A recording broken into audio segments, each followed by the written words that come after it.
Ne les cherchez pas en une dans les journaux du soir.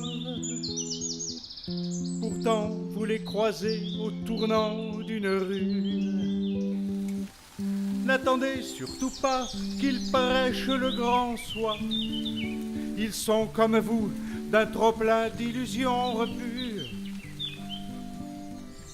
S'ils ont bien l'intention.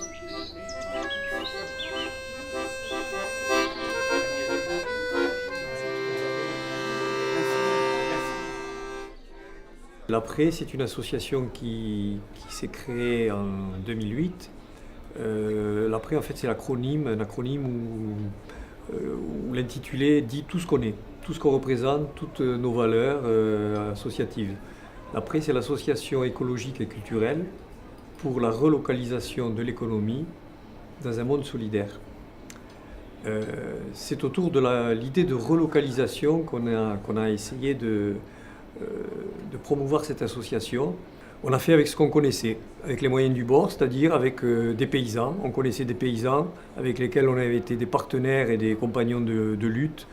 Les paysans se sont appuyés sur l'Après pour développer ce projet. Et ce qu'il faut dire, c'est qu'ils ne sont pas appuyés simplement sur l'idée d'ouvrir une boutique, un point de vente, mais le projet de l'Après, c'est-à-dire qui était culture et culture, les a drôlement interpellés. Et on a eu des paysans, même dans des AG de paysans, qui sont venus nous encourager sur ce terrain-là. On avait commencé par monter une association qui, autour de la distribution de paniers paysans, avec une démarche de bénévolat, permettait d'équilibrer l'activité puisqu'il n'y avait pas de rémunération de salaire. Pour le coup, on ne rémunérait que l'activité des paysans par la fourniture de leurs produits. Puis on s'est posé la question quand même d'avoir cette démarche dans le champ économique. Nous sommes la société de consommation, avec tous les dégâts que ça a pu produire, une consommation impensée, d'ailleurs aliénante. On n'existe pas si on ne consomme pas, de manière bête et méchante, par une autre forme de consommation où on est plutôt acteur et conscient de ce qu'on fait. C'est pour ça qu'on a considéré qu'il était important de pouvoir faire avec des paysans une activité économique autour d'une coopérative qui permette d'accéder à des produits de qualité, de proximité, faire la preuve que les meilleurs produits n'étaient pas forcément à l'autre bout du monde, là où ils sont le moins chers et où la main-d'œuvre n'est pas du tout rémunérée. Non, des produits d'ici, de qualité, avec une juste rémunération et un prix juste pour que tous les consommateurs puissent y accéder. Des consommateurs, d'ailleurs des acteurs, conscients de leur acte de consommation. Donc tout cet impact écologique aujourd'hui qui n'est pas pris en compte, mais qui pose problème, on le sait aujourd'hui. Donc l'enjeu, c'est par cette expérience, montrer qu'on peut fonctionner autrement. Voilà. Depuis fort longtemps, on fait déjà des conférences, on organise des choses avec l'Après. Et le jour où ils ont eu un souci de local, ayant à disponibilité un espace ici dans la librairie, tout simplement, on a dit si ça peut vous rendre service, on vous accueille. Et l'histoire dure. L'analyse que l'on peut avoir, nous, en tant que libraires indépendants, par rapport à des agriculteurs, que je veux dire indépendants, sont exactement les mêmes.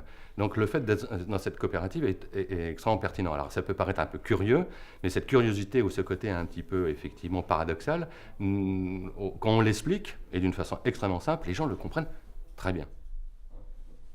On a eu l'idée, dans le lieu même du Récantou, cette fameuse épicerie, qui accueille aussi les livres, de prolonger l'échange et ce que nous avions mis en place effectivement avec l'association L'Après, et d'organiser dans ce lieu des rencontres, soit autour de thématiques qui sont directement liées à un certain type d'agriculture, à un certain type effectivement de rapport à la terre, si on peut dire les choses comme ça, mais aussi d'accueillir et voilà, de mettre en place un coup de phare sur des acteurs locaux, quels qu'ils soient, qui ont quelque chose à nous proposer.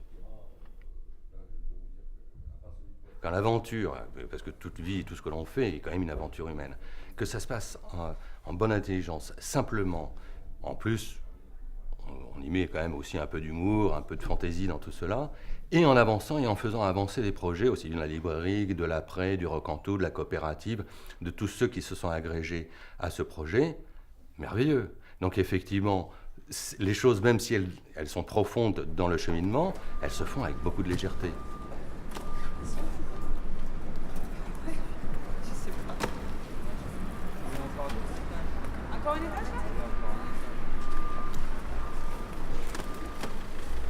Je suis salarié de l'Après, donc je suis responsable du développement des paniers et de la bonne organisation des soirées de l'après au Récantou.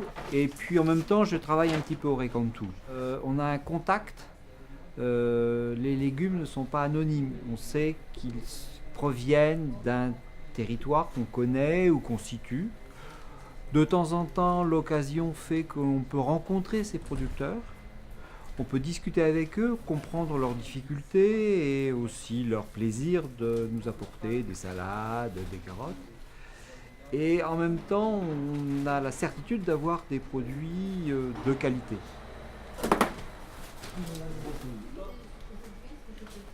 Voilà, c'est bien. Et je fais la petite croix. Allez. Comme David.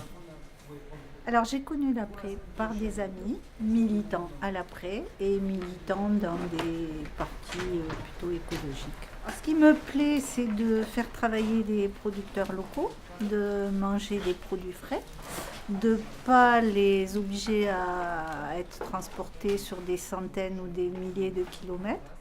Il m'arrive de faire un peu à manger lors des soirées culturelles, de servir les petites assiettes qu'on sert et de faire la vaisselle aussi beaucoup.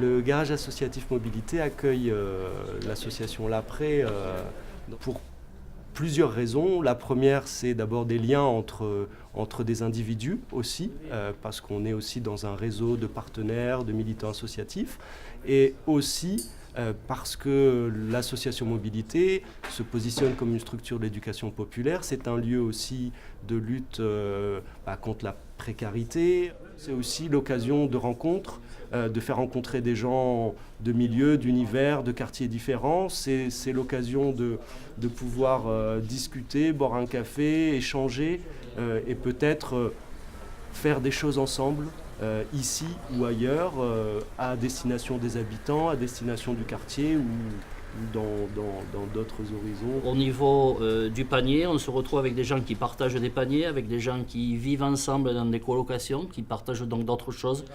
Mais c'est vrai que quand même une grande majorité des gens prennent leur panier et ramènent leur panier à leur domicile et font peu de témoignages sur l'histoire de ce panier. C'est des gens qui ne veulent pas manger n'importe quoi, donc ils le mettent en œuvre. Il y a une cohérence sur notre projet associatif aussi, de ramener ces gens-là sur une autre activité de notre association que sont les rencontres à vocation festive ou à vocation militante avec des conférences, des films, des débats. Les paniers paysans de l'après sont composés de fruits et de légumes de saison accompagnés de pain et d'œufs.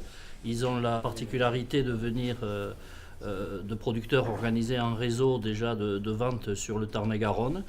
Et un des critères de confection des paniers, c'est des gens qui obéissent à la charte de l'agriculture paysanne, qui sont respectueux de l'environnement. La taille des exploitations est limitée.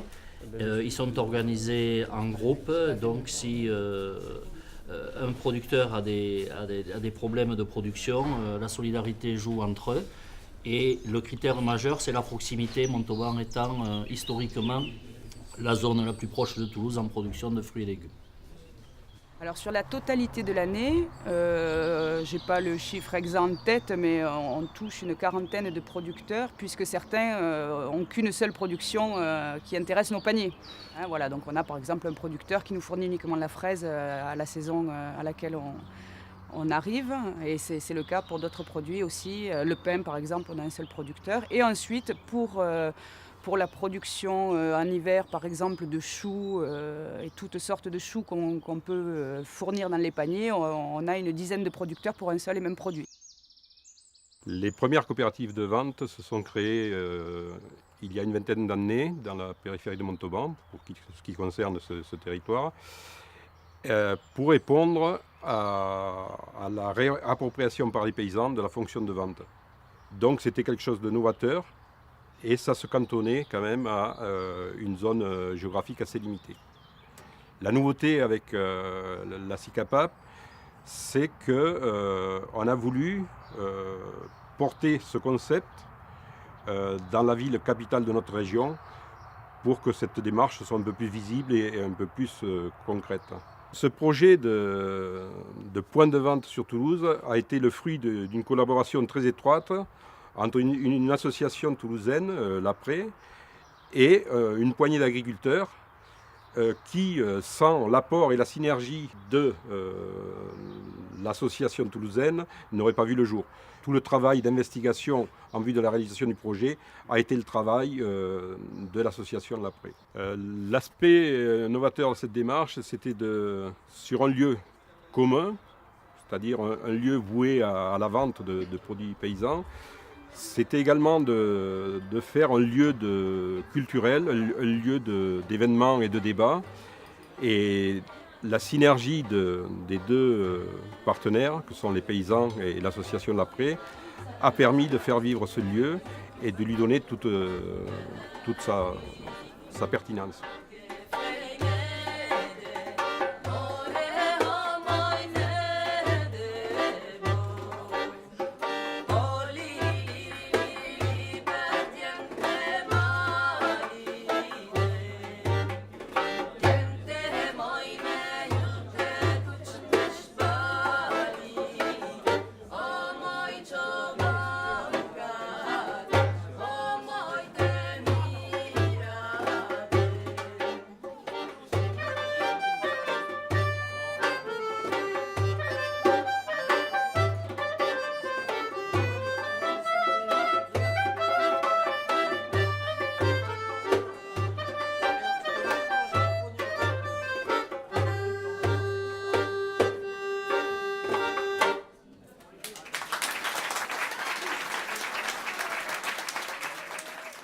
Alors, l'Après organise des soirées 19h19.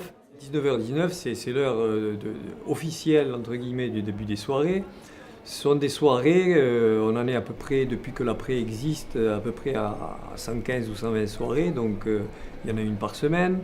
Les soirées sont autour de thèmes très variés. On a continué à porter le débat, à porter des idées, donc on a des conférenciers qui viennent. Il y a des présentations spécifiques d'ouvrages autour de la librairie Floury avec les paysans et l'Après. Il y a des expositions. Chaque mois, on a des peintres, des sculpteurs, des photographes qui exposent. Et il y a bien sûr des concerts, de la musique, tant classique que jazz, que... Voilà.